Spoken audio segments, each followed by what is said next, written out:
How we doing, guys? Drew, first day of pads, does it make a difference for you offensively and what happens up front? Yeah, I think it makes a difference for everybody. You know, the game's played in pads, so certainly excited to get out there and compete and watch guys bang around a little bit, and really looking forward to it. What have been the early benefits from having so much offensive continuity? Yeah, it's one of the things I think we talked about in the spring. There's some conversations that you're skipping over because you've already had them, so you can dive into some of the deeper details of the job in a lot of different areas, which has been great. You've seen Kyler, grow each year. In what ways has been the biggest growth for him? He's done such a good job of embracing that aspect of the job. It's hard to pinpoint whether it's leadership or vision or command of the huddle. I think he's doing a lot at a really high level right now. With the conversations that you're having, though, in what ways can you already start to see that jump? I know you said that, you're kind of skipping over some of the conversations that you might have had in year one or year two, but how have the conversations sort of evolved? I think early in the process, you're talking about the logistics of what we're doing, right? Like, where is people lined up? How are we moving around the formation? What's the progression? What should your feet be? And when you don't have to have some of those conversations, you're skipping to contingency plans. Hey, about this coverage, this is where we're thinking. If we get this look, it's not a great play. Here's what you can go to, or here's where your eyes need to go. I think you're having some of those conversations faster into training camp, which is always nice. Vision. How has he developed with his vision? I think a lot of that comes from repetition of seeing the same picture, of seeing different coverages on the same plays so that you kind of understand where things flow and how it affects different people on the defensive side of the ball to anticipate and maybe put the ball there a split second faster at times. It wasn't a secret last season that Marvin and Kyler weren't on the same page at times. How do you rectify that during camp? I think it comes back to the rep thing, and the more comfortable you can get in terms of how a guy moves around throughout his route tree, how he sees the top of routes, how he is, in his conversations with Kyler about what Kyler's seeing on his end, so that we can certainly keep them on the same page as often as possible. Is there, I know you're talking about how advanced you've been able to get with Kyler. Are there still times when you guys as coaches think, oh, you know what, maybe if we do some of this with him, maybe this would help? Or are you like way past that? Is it all tweaking and? No, I think you're exactly right. I think it's a balance because you never, to the point of like, yeah, we want to get detail and we want to fine-tune things, but we also can't forget about the base level fundamentals of the job and the footwork and the basic drops and the understanding of what we're trying to accomplish. So I think you always kind of try to find that balance and also try to find new things maybe that you haven't done before that say, hey, we studied this in the offseason. We think it's a really good fit. Let's take a look at it. When you're having those conversations, it's certainly not going to start at the high level because you're doing it for the first time or maybe haven't done it as much as some of the other things you emphasize in the offense in the past. You guys didn't do a whole lot in the offseason in terms of changing personnel on the offensive side of the ball. You finished 11th in total offense last year. Are you confident you can elevate that with the same group of guys? Yeah, absolutely. I think that's our job as players and coaches. Every year that you walk back out on the field, you're trying to be better than you were yesterday, better than you were last year. I think that mindset in terms of how we worked in the offseason, the type of work we put in, the type of guys we have in the building, really excited about that, but that's certainly the goal every day. What's a perfect world like? How much does Kyler's legs and ability to run, how much do you want to use that as a weapon? This is going to be a little bit of a cheat, whatever it takes to win the game. And I say that, and I truly mean that. And I think he feels that. And that a lot of that is going to be dictated at times by the defense. We do a lot of different things in the run game, and some of what they do may dictate who ends up with the ball in their hands, which we feel like gives us the advantage and allows us to have success. But it also means we're not always going to dictate who has the ball in their hands when they cross the line of scrimmage. What do you like about your offensive line so far? I think the thing that you've seen, over the last 2 years here is just the mentality and the attitude that they play the game with. And certainly even without pads, just the way they carry themselves in the building, the way that they bring the team and the offense together, I think is really important. And then certainly, as you're going to see out there today, kind of the attitude of an offense comes from that group. And I think they've really embraced that here over the last couple of years. You and the offensive guys talked in the offseason about formations and motions, pre-snap motions. Are you planning on doing a lot more of that this year? Yes and no. Again, I think a lot of that's predicated on what we think we can take advantage of on the defense. I'm of a believer that you're not just going to do it to do it. So if we think we can gain a coverage ID or an ideal front structure or take advantage of a weakness of the defense, we'll do it all the time. If we feel like we're just doing it to add window dressing and kind of waste time, I think typically that's not going to happen. But we got to keep people off balance. So the more things we can do to do that, the better off we feel like we can be. I love to do it when it's needed. I think the more times you can change the launch point and not give the defense a beat on exactly where the quarterback's going to be in any given scheme is really big. With James Conner, he's had back-to-back seasons worth 1,000-plus yards, so it's been career-high years for him. How much do you think playing in 12 personnel and 13 personnel as frequently as you do has allowed for him to take that jump? That would be probably more a question for people we play against, I guess, to some extent. I think that's a factor of who we have personnel-wise and what we think gets our best players on the field. James being one of those players, we could be in any personnel. He's going to touch the ball plenty. This time last year, you workhorse back. With Trey's growth, do you still feel like that's James's role? Absolutely. I think James has proven that over the last couple of years, just the way he carries the ball, what he brings to the offense. I think that's always going to be the case. I certainly feel like there's other guys in that room that can carry some of that load and have a big impact on offense, Trey being one of them. So kind of excited to see that play out here over camp and the first couple weeks of the season. Do you anticipate Trey having a bigger role than he did last year? Yes and no. I think a lot of that's going to be predicated on what we're doing in a given game, what we're trying to accomplish, and again, what we're seeing on defense. Did your play calling and drills today change because pads are on?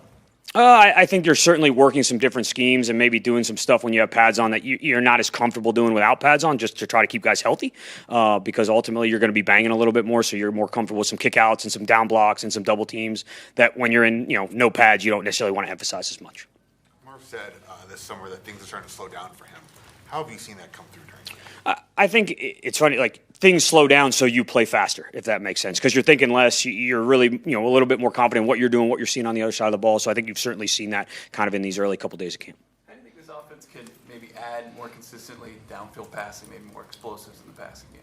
Again, I think it's a balance. I think certainly protection plays a big role in that, and making sure I'm calling the plays at the right time to take advantage of coverage, that we're holding up front, and that we have guys that can stretch the field, which I think we do. So it's certainly going to be something we emphasize, but I wouldn't say any more than we have in the past.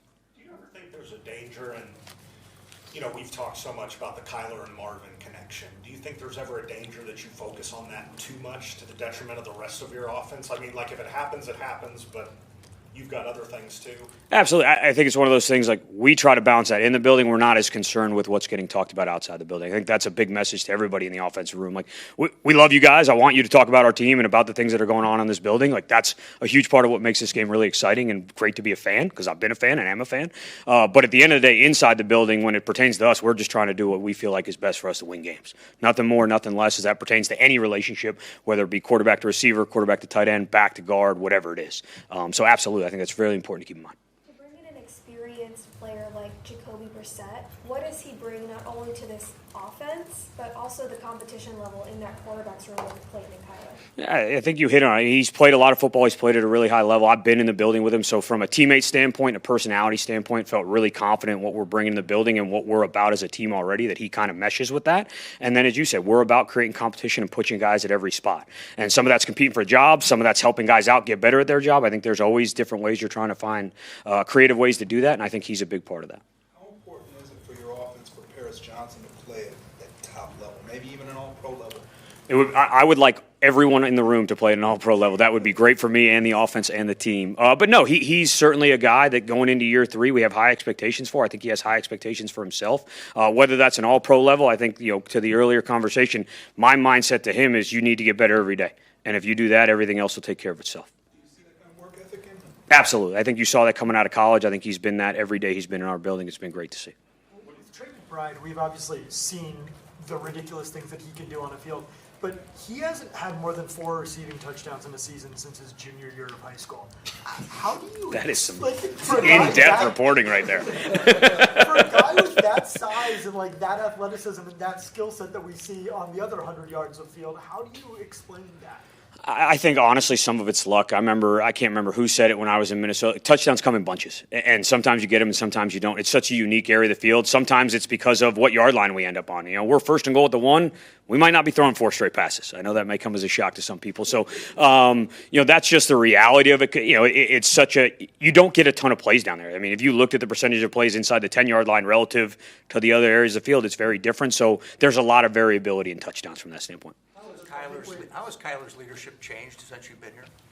I think he's just getting more and more comfortable in that role. Certainly as a young player, it's hard. Like, you're in the room with guys that are older than you, that have been through a lot of football, and now he's kind of transitioning. He's probably one of the older guys in the offensive room and in the team in general, although significantly younger than Calais, as most of us are.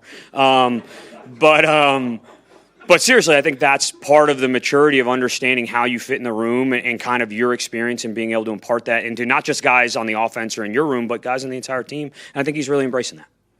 So with McBride, there's nothing you see in his skill set that makes that the case? No, absolutely not.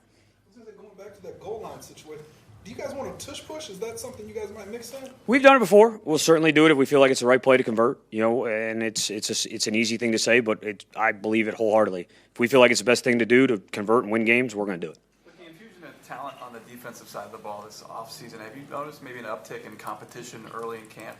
I think you certainly see a little bit more trash talk. I think that's part of the nature. Good players, want to be confident. They want to make plays. They certainly practice at a really high level, which I think is a calling card of kind of how we do things around here, which is awesome. So you certainly feel that. I think there's an elevated intensity when you're going ones versus ones at times, which is great.